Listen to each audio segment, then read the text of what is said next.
I have with me Dikshu Kukreja, world-renowned architect who has played an important role in organizing the G20.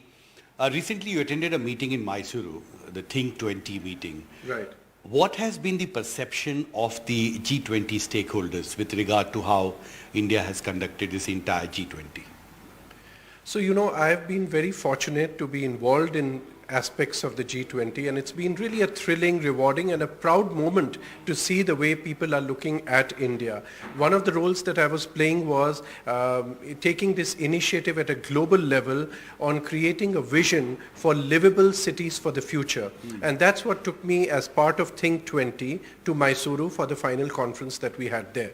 And it was quite amazing to see the reaction of the delegates who had come from these G20 countries and other nations as well. We had the former Prime Minister of Tunisia. He's walking up and saying, it was a very proud moment to see how people have been taken up by the way India has organized.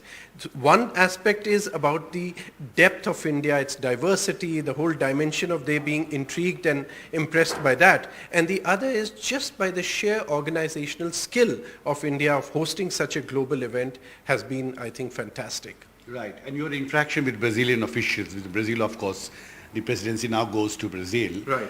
What was their reaction in terms of how they perceive the way India has organized the G20 and so that they can carry the process forward? So of course I got to interact with so many delegates from different countries. Like I mentioned, the former Prime Minister of Tunisia who was in awe of the way India had organized, and then one of the delegates from Brazil who walked up and we were chatting, and that delegate actually remarked that, my goodness, just looking at the way India has organized this flawlessly, it gives us goosebumps and worries of how will we even match up or come close to matching up with India's capability as far as organizing G20 in Brazil next year is concerned. Right. So this becomes a kind of a case study for other G20 countries in terms of how to organize such a big exercise. I think it does, and not only in terms of the scale of it, but the way the inclusive dimension that our Honorable Prime Minister decided to give this flavor to G20, where, rather than restricting the events to one city or a handful of cities, we have taken it, I believe, to more than 60 cities across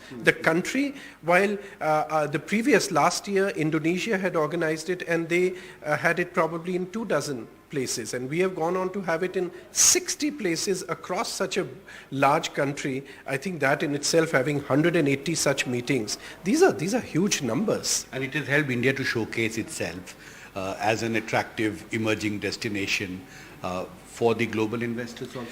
I think it has really brought India in the spotlight as far as the world is concerned, and from various facets, be it if we see ourselves as a fast emerging economic powerhouse, whether we see ourselves as a repertoire of art and culture and history, whether a destination which is the go-to place as far as tourism is concerned.